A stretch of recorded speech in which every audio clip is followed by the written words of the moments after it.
ഈ കാണുന്നത് കൊട്ടിയൂര് ഇളനീരാട്ടത്തിന് പോകുന്ന ആൾക്കാരാണ് കേട്ടോ. ഒരു മടലിൻ്റെ രണ്ടറ്റത്തായി കുറച്ച് ഇളനീരുകൾ, അതായത് നമ്മുടെ നാട്ടിൽ പറയുന്ന കരിക്ക് കെട്ടിവെച്ചിട്ട് ഇവർ യാത്ര ചെയ്യുന്നത് കൊട്ടിയൂർക്കാണ്, മഹാദേവന് അഭിഷേകം ചെയ്യാൻ. ഇതിൻ്റെ പുറകിലുള്ള ഐതിഹ്യം എന്തെന്ന് വെച്ച് കഴിഞ്ഞാൽ, പണ്ട് ഈ പ്രദേശം മൊത്തം ഒരു കാടായിരുന്നു.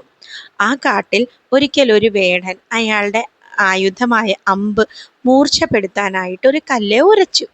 ആ കല്ലിൽ ഉരച്ചപ്പോഴത്തേക്ക് ആ കല്ലിൽ നിന്ന് ഒരുപാട് രക്തം വരുന്നുണ്ടായിരുന്നു. പേടിച്ചു പോയ വേടൻ പെട്ടെന്ന് തന്നെ അവിടെ ഉണ്ടായിരുന്ന ഒരു നമ്പൂതിരിയുടെ വീട്ടിൽ ചെന്ന് കാര്യം പറഞ്ഞു. നമ്പൂതിരി വന്ന് നോക്കിയപ്പോൾ ശരിയാ, കല്ലിൽ നിന്ന് നിൽക്കുന്നില്ലായിരുന്നു.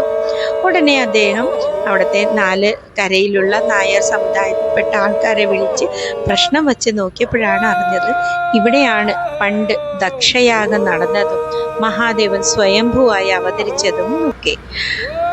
ഉടനെ തന്നെ വിധിപ്രകാരമായുള്ള പൂജകളും കാര്യങ്ങളും ഒക്കെ നടന്നു തുടങ്ങി. പക്ഷെ അപ്പോഴും രക്തപ്രവാഹം നിന്നില്ല. ഭസ്മവും കൊണ്ടും പാല് കൊണ്ടും നെയ്യും കൊണ്ടും ഒരുപാട് അഭിഷേകങ്ങൾ നടത്തി നോക്കി, എന്നിട്ടും രക്തപ്രവാഹം നിന്നില്ല. അവസാനം കരിക്കഭിഷേകം നടന്നപ്പോഴാണ് രക്തപ്രവാഹം നിലച്ചത്.